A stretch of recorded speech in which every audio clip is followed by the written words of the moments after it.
어머, 집이 아주 대궐이네. 얘 준혁아, 안방은 내가 써도 되지? 친정엄마가 평생을 모아 딸 이름으로 사준 40억짜리 아파트였습니다. 이사 첫날 시어머니는 캐리어를 끌고 쳐들어와 마치 자기 집인 것처럼 주인 행세를 시작했습니다. 어머니, 이 집 제 명이에요. 저희 엄마가 저 살라고 마련해 주신 집이라고요. 며느리가 시어머니 모시는 건 당연한 거 아니니? 너 집주인이라고 유세 떨지 마라. 그날 이후 제 집은 지옥이 되어버렸습니다. 시댁 식구들의 아나무인 주인 행세에 제 숨통은 점점 조여왔지만 그들은 꿈에도 몰랐을 겁니다. 제가 조용히 누른 번호 하나가 그들의 인생을 어떻게 뒤집어 놓을지 말이지요. 단 하룻밤 만에 시댁 식구들을 길바닥으로 쫓아버린 통쾌한 반격이 지금 시작됩니다. 사연 시작 전에 구독 버튼을 눌러주시고 어디서 듣고 계신지 댓글에 남겨주세요. 여러분이 계신 그곳에 늘 행운이 가득하길 바라겠습니다. 결혼 1년 차, 저는 곰팡이가 쓸어 벽지가 들뜬 반지하 월세 빌라에서 살았습니다. 양가 어디서도 도움 한번 받지 못했거든요. 남편 준혁은 우리끼리 해보자는 말을 입에 달고 살았는데 막상 생활비가 부족하면 제가 친정에 손을 벌려야 했습니다. 그렇게 1년을 버텼는데 어느 날 친정엄마한테서 전화가 왔습니다. 지은아, 예, 지은아, 세상에 이런 천지가 개벽할 일이 다 있니? 글쎄, 돌아가신 할머니가 너희 앞으로 남겨주신 그 묵은 땅 있잖아. 그게 이번에 나라에서 수용된다고 보상금이 나왔단다. 예, 이게 보통 돈이 아니야. 어마어마한 큰 돈이 들어온다니까. 저는 처음엔 무슨 말인지 실감이 안 났어요. 지은아, 엄마가 벌써 강남에 아주 번듯한 아파트 하나 받았어. 딴 사람 눈치 볼 거 없다. 오로지 네 이름 석자만 딱 박아줄 테니까 이제 지긋지긋한 반지하 탈출해서 사람답게 한번 살아봐. 응? 엄마가 우리 딸 눈물 닦아줄게. 엄마가 눈물을 글썽이며 제 손을 꼭 쥐던 날이 아직도 눈에 선합니다. 그 아파트 등기에 제 이름 석자가 찍히던 순간 세상을 다 가진 것 같았거든요. 그런데 이사 당일이었습니다. 짐을 막 풀기 시작했을 때 현관벨이 울렸습니다. 문을 여니 시어머니 복순이 시누이 수정을 데리고 커다란 캐리어를 끌며 서 있었어요. 어머머, 집 좀 봐라. 아주 대궐이 따로 없네, 대궐이야. 얘 지은아, 마침 우리 집이 비가 좀 새서 수리를 해야 하거든? 딱 일주일, 딱 일주일만 머리 좀 식히다 갈 테니까 빈방 하나만 내놔라. 사돈댁 덕 좀 보자꾸나. 수정은 대답도 기다리지 않고 현관으로 성큼 들어서더니 복도를 훑어보았습니다. 어머, 대박. 언니, 이 안방이 제일 크고 볕도 잘 드네. 엄마, 우리 여기 있으면 딱 좋겠다. 침대도 아주 푹신한 게 내 스타일이야. 저는 말문이 막혔습니다. 일주일이라고 했습니다. 딱 일주일만이라고. 그 말을 믿었던 제가 어리석었죠. 일주일이 한 달이 되고 한 달이 석 달이 되었습니다. 결국 1년이 지나도록 복순과 수정은 제 집에서 나갈 생각을 전혀 하지 않고 있습니다. 예, 지은아. 해가 중천인데 아침밥은 아직이니? 나이 먹은 사람은 아침에 나물 서너 가지는 있어야 수저를 드는 법이야. 며느리가 돼서 시어머니 배고픈 건 안중에도 없니? 어서 주방으로 들어가 봐라. 제가 회사 다녀와서 저녁 설거지를 마치면 어느새 자정이 넘었습니다. 새벽에 눈을 떠 아침을 차리고 출근하고 퇴근하면 또 부엌으로 직행하는 날들이었어요. 어머 언니, 이 립스틱 색깔 진짜 이쁘다. 나한테 찰떡이네. 이거 그냥 내가 써도 되지? 제 드레스룸을 제 집에 온 손님이 허락도 없이 드나드는 게 일상이 되어버렸어요. 저는 아파트 단지 안에서 부자 친정둔 복 많은 며느리가 아니라 시어머니를 모시고 사는 착한 며느리로 불렸습니다. 그 말이 어쩐지 창피하고 서러웠습니다. 복수는 커뮤니티 시설을 제 집처럼 드나들며 입주민들 사이에서 안주인 행세를 했습니다. 나중에 들어보니 제가 시댁 식구들의 집에 얹혀 사는 며느리가 되어 있었어요. 그 말을 전해준 옆동 이웃이 안쓰럽다는 눈으로 저를 바라보던 게 생각납니다. 그 무렵이었습니다. 엄마 핸드폰을 잠깐 빌렸다가 화면에 뜬 문자를 하나 보게 됐는데 발신인은 복순이었고 내용은 짧았습니다. 이번 달 것도 같은 계좌로 넣어주세요. 지은이가 눈치채면 안 되니까. 저는 그 자리에서 굳어버렸습니다. 엄마 거래 내역을 확인하니 지난 1년간 적게는 몇백, 많게는 몇천만 원씩 복순의 지인 계좌로 송금된 기록이 줄줄이 나왔거든요. 그 돈이 어디로 흘러갔는지는 수정이 들고 다니는 새 명품 가방들을 보면 짐작이 갔습니다. 아니, 당신은 왜 그렇게 속이 좁아? 우리 엄마가 오죽하면 장모님한테 연락을 했겠어? 다 당신 기살려 주려고 사돈끼리 오순도순 잘 지내보려고 중간에서 노력하시는 거 아니야? 고마워하지는 못할 망정 어디서 눈을 부릅떠? 저는 그 말을 듣는 순간 입술을 깨물었습니다. 분노가 치밀었지만 목소리가 나오지 않았거든요. 몸이 먼저 반응했습니다. 체중이 10kg 빠지고 머리를 감을 때마다 배수구가 막혔습니다. 그런데도 거실에선 배달 음식 냄새가 진동하고 수정은 웃으며 핸드폰을 보고 있었어요. 예, 지은아. 다 먹었으면 얼른 와서 치워야지. 뭐하니? 그리고 말이다. 우리 수정이도 이제 슬슬 시집 가야지. 이 집 담보로 대출 좀 받을 수 있지? 네가 우리 수정이 결혼 자금 좀 마련해줘라. 내 말 알겠니? 저는 더 이상 움직이지 않았습니다. 부엌 행주를 내려놓고 거실로 걸어 나와 세 사람 앞에 섰습니다. 어머님, 아가씨, 오늘부터 딱 일주일 드릴게요. 일주일 안에 이 집에서 당장 짐 싸서 나가주세요. 이 집은 제 이름으로 된 제 집이에요. 제 돈, 제 권리라고요. 더는 못 참으니까 토달지 말고 당장 나가세요. 복순의 손에 들려있던 리모컨이 바닥으로 떨어졌습니다. 수정이 눈을 크게 뜨고 저를 쳐다봤어요. 준혁은 아무 말도 하지 못했습니다. 저는 등을 돌리고 안방으로 들어와 문을 잠가버렸어요. 손이 떨렸지만 발걸음은 흔들리지 않았습니다. 퇴거 통보를 한 다음날 아침이었습니다. 부엌으로 물을 마시러 나왔더니 복순이 거실 바닥 한가운데서 대자로 드러누워 있었어요. 아이고, 동네 사람들아, 나 죽네, 나 죽어. 이 집 며느리가 글쎄 늙고 병든 시어미를 길바닥으로 내쫓으려고 하네. 이게 말로만 듣던 고려장이지 뭐야. 사람 살려. 나 억울해서 못 나가. 여기서 그냥 확 죽어버릴 거야. 목소리가 얼마나 컸던지 현관문 너머 복도까지 울려 퍼졌습니다. 잠시 후 옆집 문이 열리는 소리가 들렸어요. 저는 얼굴이 화끈거려 현관 쪽을 바라보지도 못했습니다. 수정은 제 드레스룸 앞에서 잠금장치를 손톱으로 긁으며 서 있었어요.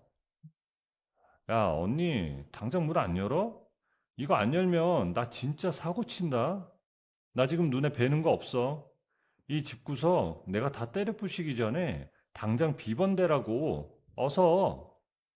저는 그 말이 협박인지 엄살인지 구분이 안 됐습니다. 다만 손이 저도 모르게 핸드폰을 꽉 쥐었어요. 그날 저녁 준혁이 퇴근하자마자 저를 방으로 밀어 넣었습니다. 문을 닫더니 제 가방을 낚아채 뒤집었습니다. 너 진짜 이럴 거야? 집 문서 어디다 숨겼어? 인감도장은? 당장 내놔. 너 혼자 이 큰 집 차지하고 잘 먹고 잘 살겠다고 이 난리를 쳐? 좋은 말로 할 때 당장 내놓으라고. 그게 왜 당신한테 필요해? 내 이름으로 된 내 집이야. 내 집, 네 집이 어딨어? 부부면 다 공동재산이지. 집안일은 머리 맞대고 상의해서 해야 할 거 아니야. 너 나 몰래 뭐 딴 주머니 찼어? 숨기는 거 있냐고. 저는 그날 밤 안방 블랙박스 영상을 확인했습니다. 제가 출근한 사이 준혁과 복순이 나란히 제 책상 앞에 앉아 서랍을 뒤지는 장면이 찍혀 있었어요. 복순이 준혁 귀에 대고 뭔가를 속삭이고 준혁이 고개를 끄덕이는 장면도요. 위가 쓰렸습니다. 그리고 며칠 뒤였어요. 보석함을 열었더니 돌반지가 없었습니다. 혼수로 맞춘 금팔찌도 결혼 전 엄마가 사준 목걸이도 사라졌어요. 어머니, 이거 설명 좀 해주세요. 여기 있던 제 폐물들 다 어디 갔어요? 아니, 그까지 큰 부치 몇 개 가지고 뭘 그렇게 유난을 떠니? 돈이 좀 급해서 내가 몇 개 팔아 썼다. 왜? 며느리 물건이 다 시어미 물건이지. 그게 어디 네 것이기만 하니? 자식 키워준 공도 모르는 게 또 어디서 따박따박 따져들어. 어머니, 그게 지금 사람 입에서 나올 말씀이세요? 남의 물건을 허락도 없이 파시다니요. 뭐가 어쩌고 어째? 야, 내가 1년 동안 이 집에서 너희 뒤치다꺼리 해주고 밥해주고 청소해준 수고비라고 생각하면 될 거 아니야? 집세도 안 내고 살고 있으니 그 정도는 퉁쳐야 맞는 거지. 안 그래? 저는 더 말을 잇지 못했습니다. 몸 안쪽이 막히는 느낌이었거든요. 수장은 이틀 뒤 더 황당한 짓을 저질렀습니다. 제 아파트 내부 사진을 찍어 부동산 커뮤니티에 올려버린 거예요. 금매 매물이라는 설명까지 달았습니다. 하루 종일 모르는 번호로 전화가 쏟아졌어요. 언니, 왜 그렇게 화를 내? 사람들이 이 집 인테리어 너무 예쁘다고 난리더라. 관심 받으니까 기분 좋잖아. 내가 우리 집 예쁘다고 자랑 좀 한 건데 뭐가 문제야? 네가 지금 제정신이니? 내 집을 네 맘대로 팔겠다고 올린 거잖아. 이게 지금 장난으로 보여? 어머, 아직 팔린 것도 아닌데 뭘 그렇게 잡아먹을 듯이 굴어? 참나, 사람이 속이 좁아도 유분수지? 진짜 같이 못 살겠네. 저는 관리사무소로 내려갔습니다. 시댁 식구들을 내보내달라고 요청했지만 관리소장은 고개를 갸웃거렸습니다. 아이고, 사모님, 아무리 집주인이시라지만 가족 간에 일어난 문제를 저희가 끼어들기가 참 곤란하네요. 경찰을 부르시든가 법대로 하시는 게 빠를 거예요. 돌아오는 엘리베이터 안에서 벽에 등을 기댔습니다. 법 말고는 방법이 없다는 걸 그때 처음으로 뚜렷하게 깨달았어요. 그날 밤 준혁이 제 옆에 앉더니 목소리를 낮췄습니다. 야, 지은아, 너 끝까지 이렇게 나오겠다 이거지? 좋아, 나도 다 생각이 있어. 너 만약 이혼하자고 덤비면 이 집 지분 절반은 법적으로 내 거야. 내가 빈손으로 나갈 것 같아? 각오 단단히 하고 덤비라고. 그래, 어디 한번 해봐. 준혁은 제 대답이 짧아서인지 잠시 말을 잃었습니다. 저는 그날 밤 핸드폰 잠금 방식을 바꾸고 안방문에 보조키를 달았습니다. 자다 깨다를 반복하면서도 새벽 내내 귀를 열어두었어요. 언제부터인가 제 집임에도 불구하고 제가 가장 불안한 사람이 되어 있었어요. 결국 며칠 뒤 극심한 두통으로 쓰러졌습니다. 구급대원이 들어왔을 때 복수는 소파에서 일어나지도 않았습니다. 엄마, 오늘 저녁은 치킨 시켜 먹을까? 매콤한 거로? 여기 새로 생긴데 맛있대. 응급실 침대에 누워 천장을 바라봤습니다. 수액 바늘이 꽂힌 손등이 차가웠습니다. 더 이상 버티는 게 의미가 없다는 생각이 처음으로 선명하게 들었어요. 이건 참아야 할 일이 아니었거든요. 퇴원하고 집으로 돌아온 날이었어요. 현관문을 여는 순간 낯선 남자 셋이 거실 소파에 앉아 있었습니다. 짧은 머리에 두꺼운 목, 팔뚝에 문신이 선명했습니다. 복수는 그 옆에서 비굴한 웃음을 지으며 서 있었어요. 남자 중 하나가 저를 위아래로 훑었습니다. 어이, 당신이 이 집 주인인가? 마침 잘 왔네. 우리랑 얘기 좀 길게 해야겠어? 앉아보라고. 저는 가방을 든 채 굳어버렸습니다. 여기 똑똑히 보셔. 저기 있는 아가씨가 당신 이름 팔아서 돈 빌린 서류들이야. 보증인은 여기 할멈이고 오늘까지 이제 안 들어오면 이 집구석에 있는 물건들 싹 다 빨간 딱지 붙이고 압류 들어갈 줄 알아. 어머니, 이게 다 무슨 일이에요? 도대체 무슨 돈을 빌리신 거예요? 아유, 사장님, 조금만 참아주시라니까요. 얘 지은아, 너도 걱정 마라. 이 집 팔면 그까지 푼 돈 단번에 다 해결된다니까, 응? 그러면서 복순이 서류 한 장을 꺼내 사채업자 앞에 펼쳤습니다. 제 이름이 적힌 아파트 매매 위임장이었어요. 옆에는 제 인감증명서 사본도 놓여 있었습니다. 제가 서명한 적 없는 서류들이었어요. 숨이 멎는 것 같았습니다. 수정은 안방에서 제 명품 시계를 손목에 끼워 보더니 사채업자에게 내밀었습니다. 아저씨, 이 시계 이거 진짜 비싼 거거든요? 이거 얼마나 쳐줄 수 있어요? 아, 그리고 여기 이 목걸이도 좀 봐주세요.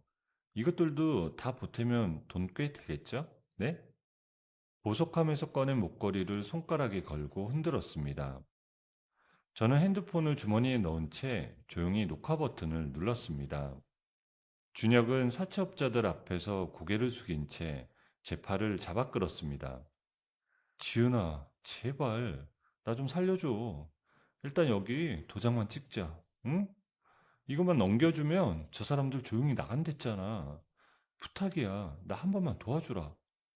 이거 놔. 더러운 손 치우라고. 지금 네가 버틴다고 될 일이 아니야. 저 사람들 무서운 사람들이라고. 진짜 큰일 나기 전에 시키는 대로 해. 제발. 사채업자들은 일주일의 기한을 준다고 했습니다. 나가면서 현관문에 스프레이로 금액을 적고 도락을 발로 걷어찼습니다. 쾅 소리가 복도에 울려 퍼졌어요. 저는 그 자리에 서서 문이 닫히는 걸 바라봤습니다. 다리가 후들거렸지만 주저앉지 않았어요. 그때 초인종이 다시 울렸습니다. 문을 여니 반찬통을 든 엄마가 서 있었어요. 환하게 웃다가 제 얼굴을 보고 굳었습니다. 어머, 지은아, 얘, 너 얼굴이 왜 그 모양이야? 무슨 일이 있었던 거야? 응? 말 좀 해봐. 시어머니가 엄마를 보더니 뚜벅뚜벅 걸어 나왔습니다. 아이고, 사돈댁, 마침 잘 오셨네. 딸 자식 교육을 어떻게 시켰길래 남편 피도 하나 못 갖고 이 사다를 내게 만들어요? 아우, 속 터져. 뭐가 당당해서 반찬통 들고 여길 찾아와요. 찾아오길. 그게, 그게 무슨 말씀이세요? 저는 그냥 우리 딸 좋아하는 반찬 좀 해서. 됐고, 들어오지도 마셔. 여기가 어디라고 발을 들여? 꼴도 보기 싫으니까 당장 가라고요. 엄마는 거실 상태를 보고 말을 잃었습니다. 뒤집어진 서랍, 테이블 위에 흩어진 서류들, 현관문에 적힌 스프레이 낙서. 엄마의 얼굴이 흰 종이처럼 변했습니다. 시어머니가 계속 소리를 높이는 사이 엄마가 한쪽으로 기울었습니다. 저는 엄마한테 달려갔습니다. 엄마, 엄마, 정신 좀 차려봐. 엄마, 참나. 저러다 또 금방 일어나겠지. 아주 배우가 따로 없네. 저렇게 쓰러지는 척하면 우리가 다 봐줄 줄 아나 본데 어림없지. 연기 좀 그만해요. 저는 수정을 쳐다보지 않았습니다. 구급차를 부르려고 핸드폰을 꺼내는데 준혁이 앞을 막아섰습니다. 야, 지은아, 잠깐만. 일단 좀 기다려봐. 구급차 부르고 소란 피우면 동네 창피해서 어떻게 사니, 응? 일단 좀 진정하고 앉아보자고. 비켜, 이 나쁜 놈아. 당장 비키라고. 준혁이 비틀거리는 사이 저는 엄마를 등에 업었습니다. 엄마가 생각보다 가벼워서 오히려 가슴이 더 아팠습니다. 뒤에서 복순의 목소리가 들렸지만 무슨 말인지 귀에 들어오지 않았습니다. 계단을 내려가는 내내 엄마의 숨소리만 들었습니다. 가늘고 얕은 숨이었죠. 응급실에서 엄마 손을 잡고 기다리는 동안 눈물이 멈추질 않았습니다. 손등에 떨어지는 눈물을 닦지도 않았습니다. 엄마가 이 고통을 1년 동안 혼자 삼켜왔다는 게 그게 제일 무너지는 부분이었거든요. 이건 저 혼자 당하는 일이 아니었습니다. 엄마까지 갈아놓고 있는 일이었죠. 민주를 찾아간 건 엄마가 응급실에서 태어난 다음 날이었습니다. 고등학교 때 같은 반이었던 민주는 졸업 후 연락이 뜸해졌다가 몇 해 전 이혼 전문 변호사로 이름이 나기 시작하면서 소식을 듣게 되었습니다. 법률사무소 문을 밀고 들어서자 민주가 안경을 벗으며 자리에서 일어났습니다. 지은아, 세상에, 너 얼굴이 왜 이 모양이야? 어디 아픈 거야? 아니면 누구한테 맞기라도 한 거야? 어서 앉아봐. 천천히 말해봐. 무슨 일이니?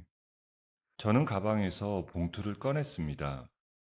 블랙박스 영상 파일을 담은 메모리 카드, 복순이 보낸 문자 캡처, 엄마 통장 거래 내역 출력본, 그리고 사채업자 앞에서 몰래 찍은 녹화 영상이 담긴 핸드폰을 테이블 위에 하나씩 올려놓았습니다. 민주는 말없이 자료를 훑었습니다.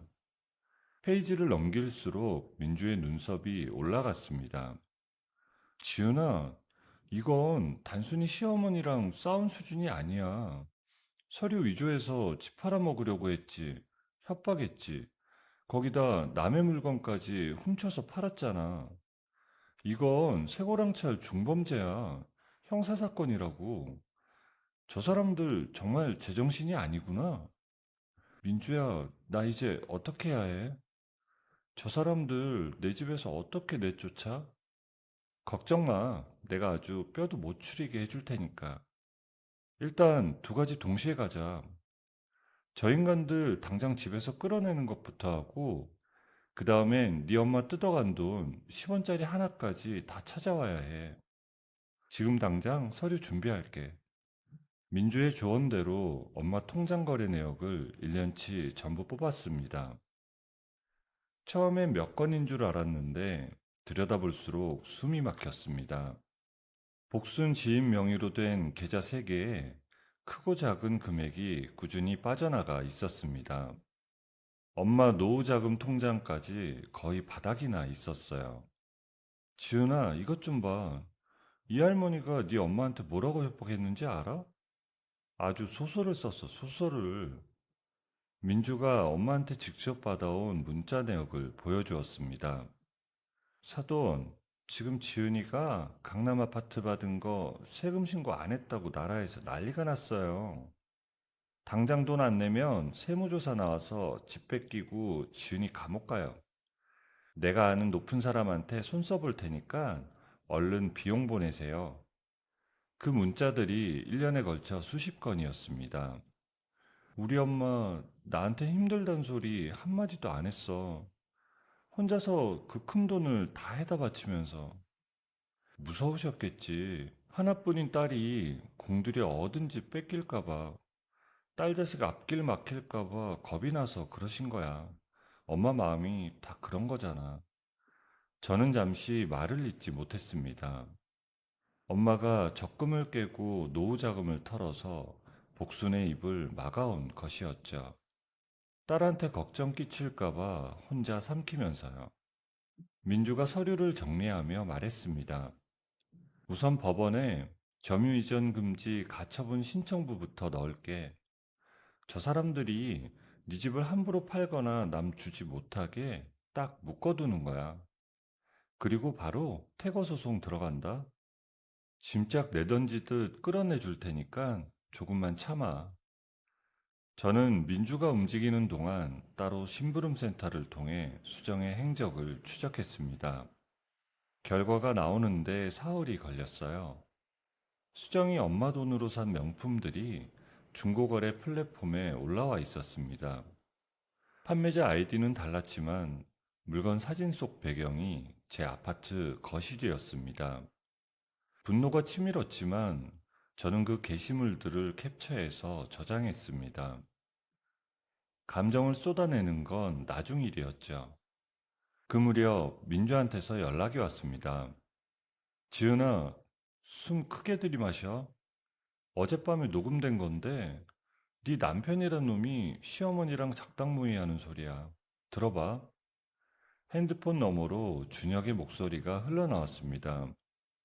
엄마, 내가 장모님 비상금 통장 어디 있는지 알아냈어. 아직 돈 꽤 남았더라고. 이번엔 집담보로 대출 좀 더 땡겨보자. 서류는 내가 대충 만들 수 있으니까 걱정 마. 복순이 맞장구 치는 소리도 선명했습니다. 아이고, 우리 아들 장하다. 그래, 사돈댁 돈은 다 우리 돈이지. 그지, 지은이 명이면 뭐하냐? 우리가 주인 행세하면 그만이지. 안 그래? 저는 핸드폰을 귀에 댄 채 눈을 감았습니다. 1년 동안 제 옆에서 잠을 자고 밥을 먹던 사람의 목소리였죠. 지은아, 울지 마. 아까운 눈물 흘릴 가치도 없는 놈들이야. 이제 준비 끝났어. 오늘 바로 치러 가자. 준비를 마친 날 저는 민주와 경호 인력을 데리고 아파트로 향했습니다. 엘리베이터를 타고 올라가는 동안 아무 말도 하지 않았습니다. 현관문을 열고 들어서자 수정이 제 코트를 걸치고 거실에서 친구들과 앉아 있었죠. 술병이 테이블 위에 늘어서 있었고 음악 소리가 요란했습니다. 수정이 저를 보고 코트깃을 여미며 자리에서 일어났죠. 어머, 언니, 예고도 없이 왜 이래? 사람 놀라게. 남의 집, 아니, 우리 집에 들어오면서 벨도 안 눌러? 예의가 없네, 정말. 내 집이니까. 내 집 주인이 내 발로 들어오는데 무슨 허락이 필요하니? 그리고 그 코트 당장 벗어. 더러운 몸에 닿는 것도 역겨우니까. 민주가 거실 안으로 들어서자 수정의 친구들이 하나둘 자리에서 일어났습니다. 분위기가 달라진 걸 느꼈는지 서둘러 가방을 챙겨 현관으로 빠져나갔습니다. 복수는 안방에서 나오다가 민주를 보고 멈칫했죠. 이보세요, 두 분. 제가 똑똑히 경고하러 왔습니다. 지금 이 아파트는 제 친구 지은이 명의로 된 엄연한 개인 집이에요. 허락도 없이 남의 집에 들어와서 살고 심지어 서류까지 위조한 거 다 확인됐습니다. 지금 당장 짐 싸서 나가지 않으면 바로 경찰 불러서 수갑 채울 줄 아세요? 뭐야? 이 여우같이 생긴 여자는 또 누구야? 이봐 아가씨, 우리 가족인데 무슨 현행범이고 경찰이야. 며느리 집에 시어머니가 좀 살겠다는데 뭐가 잘못됐어? 네가 뭔데 남의 집이래 감나라 배나라 난리야 난리가. 가족이라고요? 가족이면 남의 도장 파다가 집 팔아먹으려고 해도 되는 겁니까? 법은 그렇게 만만하지 않아요, 할머니. 자꾸 억지 부리시면 노년에 콩밥 드시는 수가 있습니다. 복순의 얼굴이 붉어졌습니다. 손이 부들부들 떨리고 있었죠. 저는 경호원들과 함께 복순과 수정이 쓰던 방으로 들어갔습니다. 옷가지며 화장품이며 제 물건들이 뒤섞여 있었습니다. 저는 제 것만 추려 옆으로 치웠습니다. 나머지는 경호원들이 큰 봉투에 담기 시작했죠. 야, 손대지 마. 그거 다 내 물건이야. 내 명품 가방, 내 옷들 다 망가지면 언니가 책임질 거야? 당장 놓으라고. 법원 결정에 따라 강제 집행 중입니다. 물러서십시오. 수정이 경호원 팔을 잡아당기려는 순간 민사집행관이 방문 앞에 섰습니다. 이보세요. 더 이상 집행 방해하시면 공무집행 방해죄로 즉시 현장에서 연행될 수 있습니다. 조용히 물러나세요. 수정이 분해서 씩씩거리더니 핸드폰을 꺼내 카메라를 켰습니다. 어디 한번 해봐. 나 이거 다 찍고 있어. 지금 당장 인터넷에 생방송으로 올릴 거야. 천하의 독한 며느리가 시어머니랑 시누이를 길바닥으로 내쫓는다고. 언니, 이제 얼굴 못 들고 다닐 줄 알아? 민주가 수정 옆으로 걸어가더니 조용히 말했습니다. 오, 그래요? 올리세요. 제발 좀 올리세요. 우리도 지금 이 상황 전부 녹화 중이거든요. 허위사실 유포에 명예훼손까지 추가해서 아주 감옥에서 평생 못 나오게 해줄 테니까 어디 한번 손가락 눌러보시지? 수정의 손이 멈칫했습니다. 잠시 후 핸드폰을 내렸습니다. 복순이 갑자기 달려들며 제 팔을 잡았어요. 아이고, 나 죽네, 나 죽어. 지은아, 너 정말 이럴 거니? 내가 이 나이에 어디를 가라고? 며느리가 시어머니를 찬바람 부는 길바닥에 내팽개치는 거야, 지금? 동네 사람들아, 저기 독사 같은 며느리 좀 보세요. 나 여기서 한 발자국도 안 나가. 저는 복순의 손을 조용히 떼어냈습니다. 그리고 현관 쪽으로 걸어갔죠. 새 도어락 박스가 현관 옆 바닥에 놓여 있었습니다. 기사가 기존 도어락을 분리하고 새 것을 달기 시작했죠. 복순이 그 모습을 보고 더 크게 소리를 질렀습니다. 수정은 진봉틀을 발로 걷어찼습니다. 집행관이 두 사람 앞에 섰어요. 시간 다 됐습니다. 이제 그만 나가주십시오. 복순이 버둥거리며 복도로 끌려나갔습니다. 수정은 제 눈을 똑바로 쏘아보며 뒷걸음질 쳤습니다. 언니, 후회하게 될 거야. 내가 가만히 있을 것 같아? 두고 봐. 평생 저주할 거니까. 현관문이 닫혔습니다. 잠시 후 밖에서 두드리는 소리가 들렸습니다. 준혁이었죠. 지은아, 지은아 문 열어봐. 너 진짜 미쳤어? 가족끼리 어떻게 이래? 우리 엄마랑 수정이 어디로 가라고? 일단 문 열고 대화로 풀자. 응? 내가 다 잘못했어, 지은아. 저는 인터폰 화면을 켰습니다. 준혁의 얼굴이 보였는데 눈이 붉었습니다. 내 변호사 사무소로 이혼 서류 보낼 거야. 헛수고하지 말고 거기서 확인해. 다시는 내 집 근처 얼씬도 하지 마. 경찰 부르기 전에. 인터폰을 껐습니다. 준혁이 계속 문을 두드렸지만 저는 돌아보지 않았습니다. 도어락 교체를 마친 기사가 새 비밀번호를 눌러 테스트했습니다. 딸깍하는 소리가 났죠. 단단하고 깔끔한 소리였습니다. 민주가 제 옆에 서서 거실을 둘러봤습니다. 지은아, 고생 많았어. 이제 진짜 네 집이다. 네가 지켜낸 네 세상이야. 저는 대답하지 않았습니다. 그냥 오래 서 있었죠. 텅 빈 거실이 낯설었지만 나쁘지 않았습니다. 그날 밤 복순과 수정이 쓰던 침구와 물건들을 전부 현관 밖으로 내놓았습니다. 베란다 창문을 활짝 여니 찬 공기가 집 안으로 들어왔습니다. 엄마한테 영상통화를 걸었습니다. 엄마가 전화를 받자마자 제 얼굴을 보고 손으로 입을 가렸습니다. 지은아, 우리 딸 고생했다. 정말 고생했어. 엄마, 이제 그 사람들 아무도 없어. 이 집에 나 혼자야. 우리 이제 걱정 없이 살 수 있어. 엄마가 소리 없이 울었습니다. 저도 울었습니다. 그런데 이상하게 목이 트이는 느낌이었죠. 오랫동안 무언가가 가슴팍을 짓누르고 있었는데 그게 조금 거치는 것 같았거든요.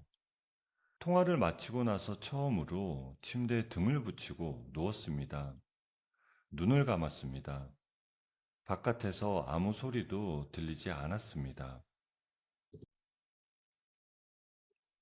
평화로운 첫 번째 주말 저녁이었습니다.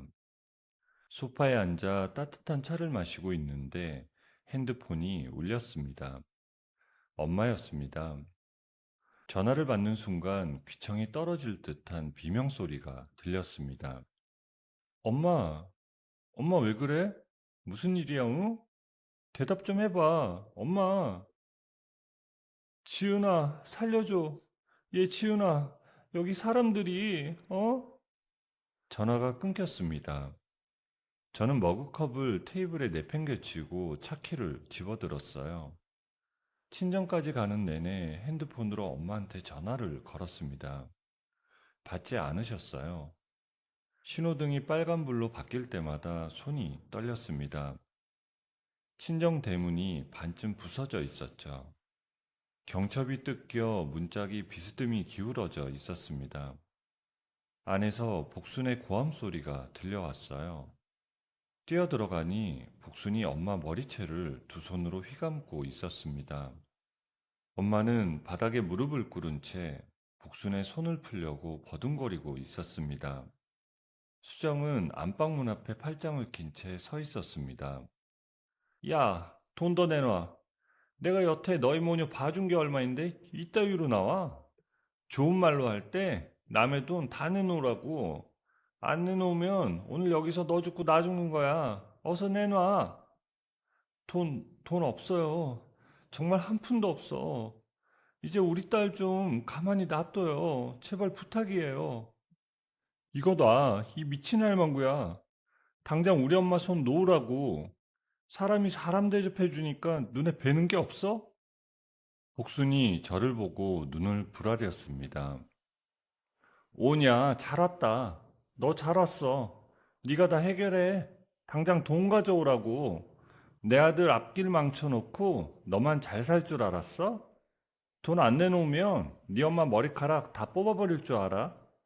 손 놓으라고. 당장 놓으란 말이야. 복순이 저를 뿌리치며 몸을 비틀었습니다.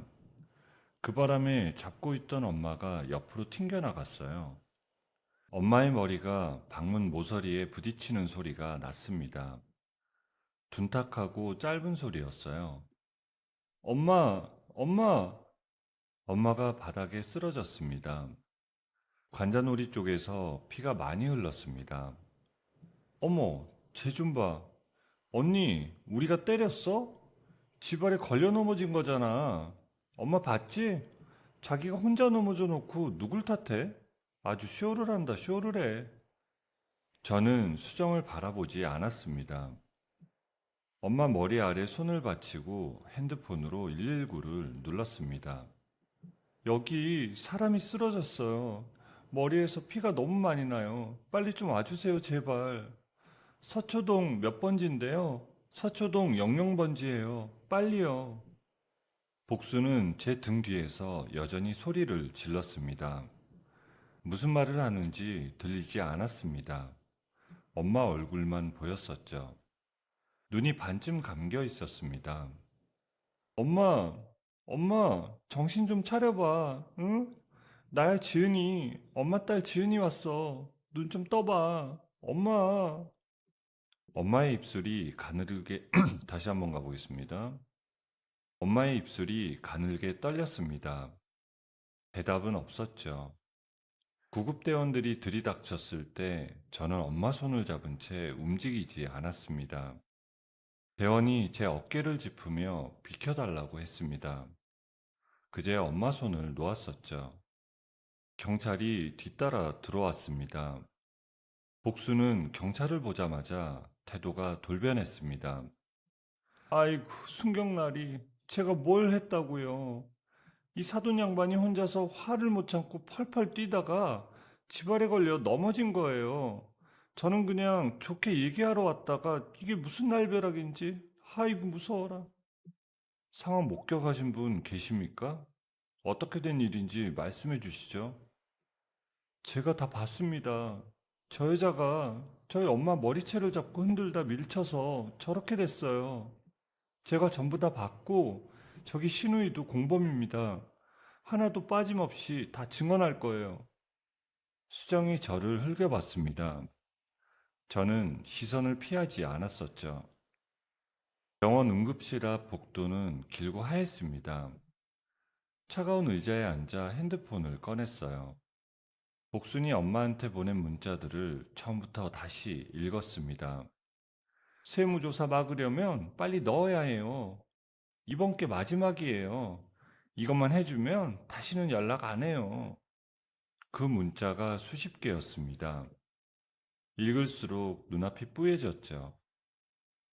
그때 복도 끝에서 준혁이 걸어왔습니다. 넥타이를 느슨하게 풀고 있었습니다. 야, 지은아. 일단 진정 좀 하고 내 말 좀 들어봐. 우리 어머니 고소는 취하하자. 어? 아무리 그래도 가족끼리 경찰까지 부르고 이렇게까지 해야겠어? 좋게 좋게 넘어가자. 너, 너 지금 제정신이니? 사람이 죽을 뻔했어. 우리 엄마가 피를 흘리며 쓰러졌다고. 그런데 지금 고소를 취하하라고? 어차피 사고였잖아. 우리 어머니가 나쁜 맘 먹고 그러셨겠냐고. 어머니 감옥 가시면 내 체면은 뭐가 돼? 우리가 적당히 합의해서 잘 마무리하면 되잖아. 저는 준혁의 뺨을 손바닥으로 쳤습니다. 찰싹 소리가 복도에 울렸어요. 준혁이 뒤로 물러서며 뺨에 손을 댔습니다. 인간 쓰레기 같은 놈. 다시는 내 앞에 나타나지 마. 네 엄마랑 동생 내 손으로 반드시 감옥에 쳐넣을 거니까 꺼져. 준혁은 아무 말도 못했습니다. 저는 다시 의자에 앉아 수술실 쪽을 바라봤습니다. 문은 여전히 닫혀 있었죠. 핸드폰에 문자가 왔습니다. 수정이었어요. 언니, 솔직히 말해서 그 아파트 명의 우리한테 넘겨주면 엄마 설득해서 합의해 줄게. 잘 생각해봐. 엄마 감옥 가는 것보다 집 한 채 주는 게 낫지 않아? 저는 핸드폰을 무릎 위에 뒤집어 놓았습니다. 엄마가 입었던 꽃무늬 가디건이 옆 의자에 개어져 있었습니다. 구급대원이 벗겨서 올려놓은 것이었죠. 소매 끝에 피가 묻어 있었습니다. 저는 그것을 두 손으로 꼭 쥐었어요. 손끝이 하얘지도록 꽉 쥐었습니다. 다음날 아침 9시였습니다. 저는 민주와 함께 경찰서 문을 밀고 들어갔습니다. 잠을 한숨도 못 잔 얼굴이었지만 발걸음은 흔들리지 않았습니다. 민주가 두꺼운 서류 봉투를 창구에 올려놓았어요. 수사관님, 여기 이 사람들 좀 보세요. 시어머니 복순 씨랑 시누이 수정 씨를 사기랑 상해 혐의로 정식 고소합니다. 거기다 남편 준혁 씨도 한패니까 공범으로 묶어주세요. 증거가 아주 차고 넘쳐요. 담당 수사관이 서류를 받아 넘기기 시작했습니다. 민주가 준비한 자료는 방대했습니다. 엄마 통장 거래 내역, 복순이 보낸 협박 문자, 가짜 세무조사 통지서, 위조 서류들, 수정의 명품 중고거래 기록, 그리고 사채업자 앞에서 찍은 녹화 영상까지. 이거 참. 나라 서류까지 가짜로 만들고 협박까지 했네. 아주 치밀하게 준비들 하셨구만. 죄질이 아주 나빠요. 피해 금액만 따져도 10억 원이 넘어요. 이건 우발적인 게 아니라 처음부터 끝까지 계획적으로 우리 지은이네 가족을 등쳐먹으려던 범죄라고요. 절대 가볍게 넘기시면 안 됩니다. 조사 결과가 나오는데 며칠이 걸렸습니다. 수정이 엄마 돈으로 구매한 물건들의 영수증 날짜와 엄마 통장에서 돈이 빠져나간 날짜가 정확히 맞아떨어졌습니다. 유럽행 비즈니스석 항공권 2장, 외제차 계약서, 백화점 명품관 영수증 들, 복순과 수정이 엄마 돈을 받은 날 무엇을 샀는지가 날짜별로 선명하게 드러났습니다. 지은아, 이것 좀 봐.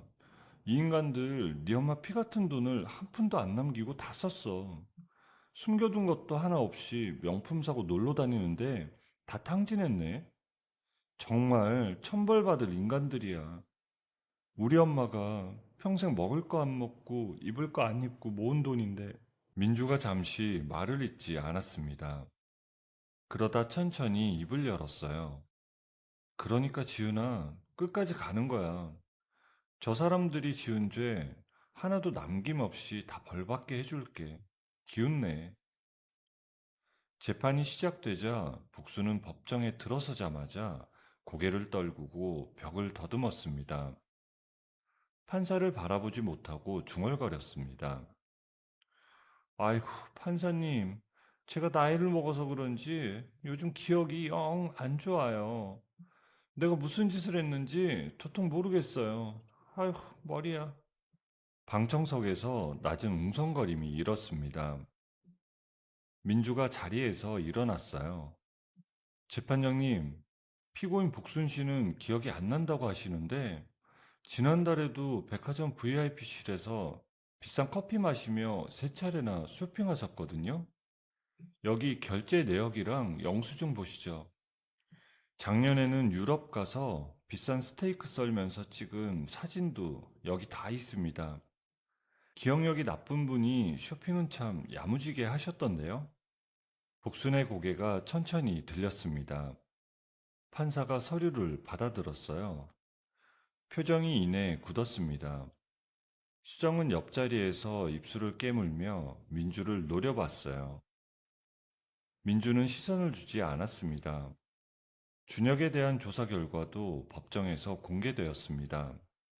엄마의 재산 정보를 복순에게 넘긴 정황, 대출 서류를 직접 작성하려 했던 녹취 내용이 재생되었습니다. 준혁이 근무하던 회사는 그 내용이 보도되기 전날 준혁을 파면했습니다. 준혁은 법정에서 제 쪽을 한번 바라봤어요. 저는 정면을 응시했습니다. 판결이 나오던 날이었죠. 민주가 제 옆에 앉았습니다.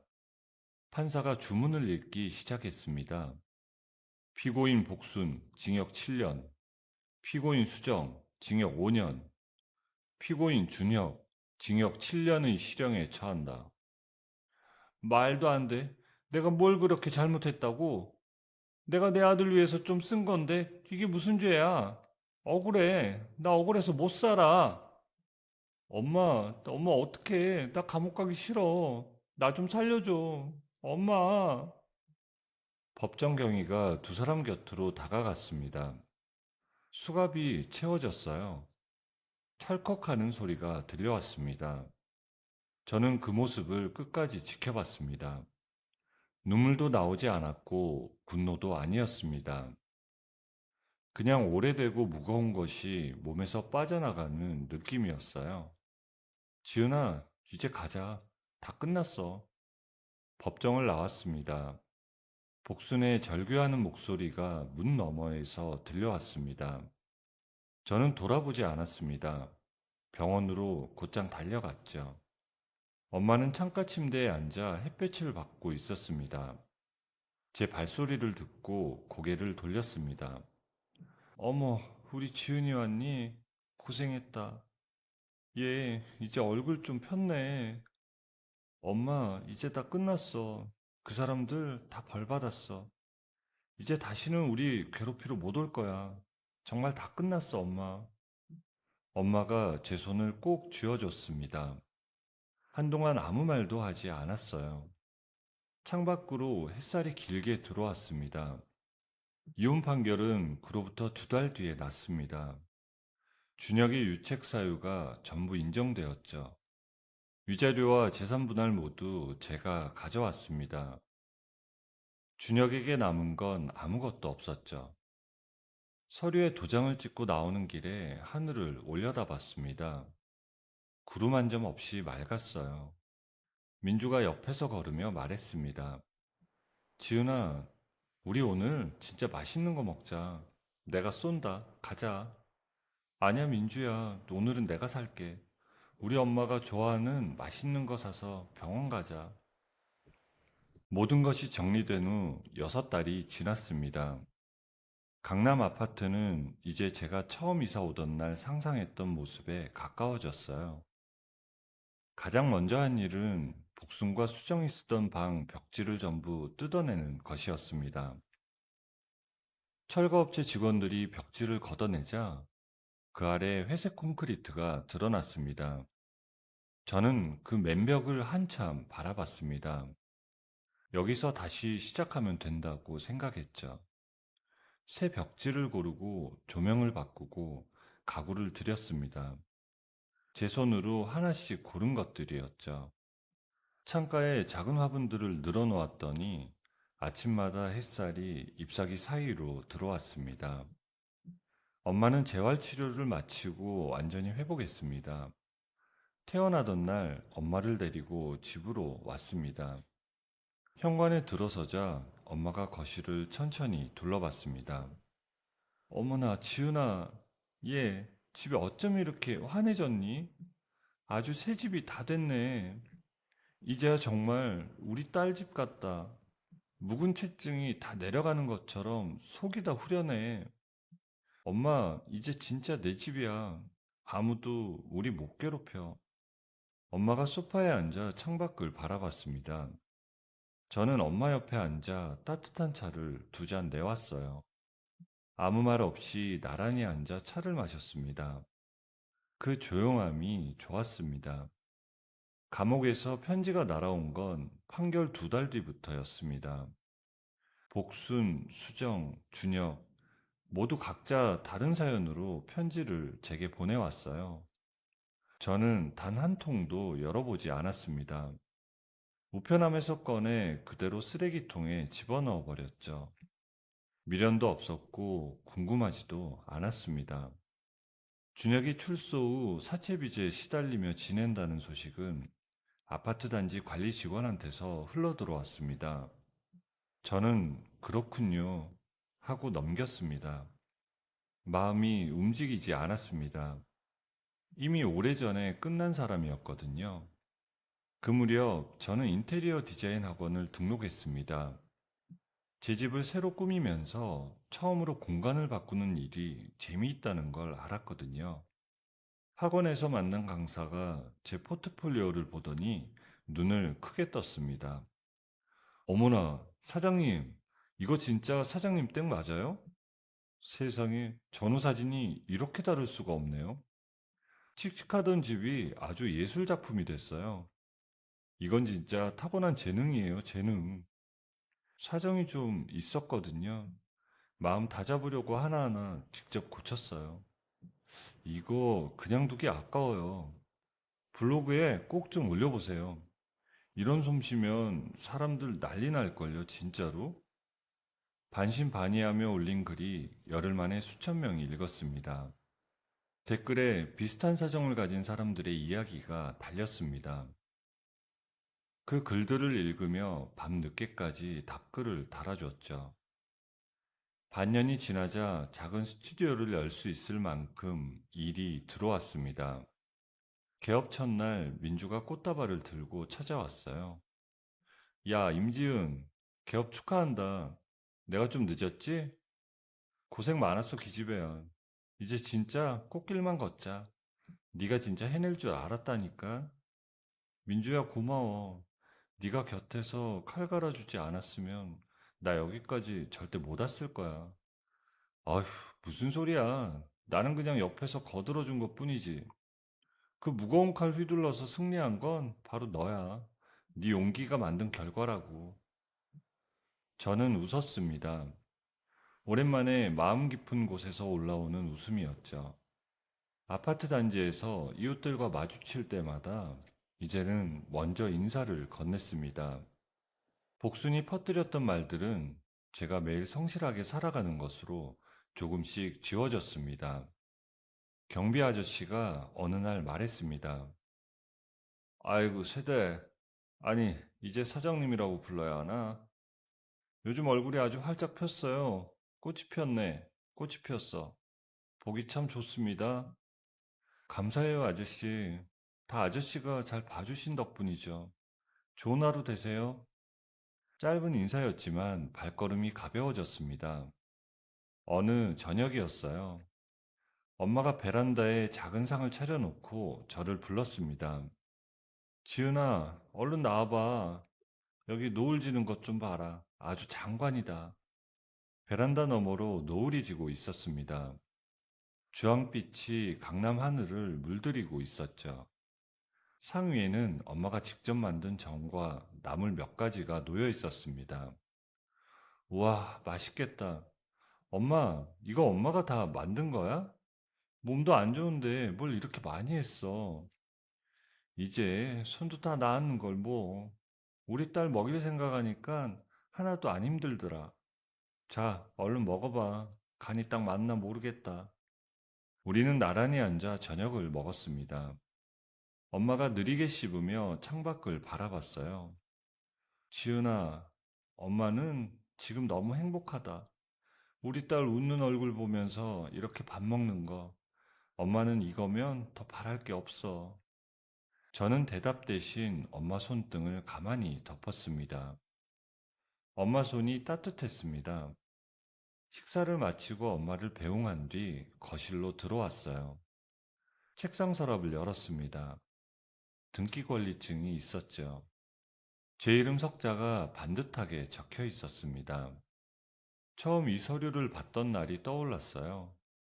세상을 다 가진 것 같았던 그날과 그 뒤로 이어진 긴 시간들이. 저는 서류를 다시 서랍에 넣고 닫았습니다. 창밖에 어둠이 내려앉았어요. 집안에 불을 켰습니다. 따뜻한 불빛이 거실을 가득 채웠습니다. 인생이라는 게 참 모질고 힘들 때도 있지만 지은이처럼 꿋꿋하게 버티고 용기를 내다 보면 반드시 따뜻한 빛이 드는 날이 오는 것 같습니다. 이제 지은이는 더 이상 남의 눈치를 보지 않고 오로지 자신과 엄마를 위해 맛있는 밥상을 차리며 행복하게 살아가겠죠. 여러분의 가정도 지은이의 거실처럼 늘 따뜻하고 편안한 등불이 환하게 켜져 있기를 진심으로 기원합니다. 여러분, 오늘의 이야기를 어디서 듣고 계신가요? 구독 버튼을 눌러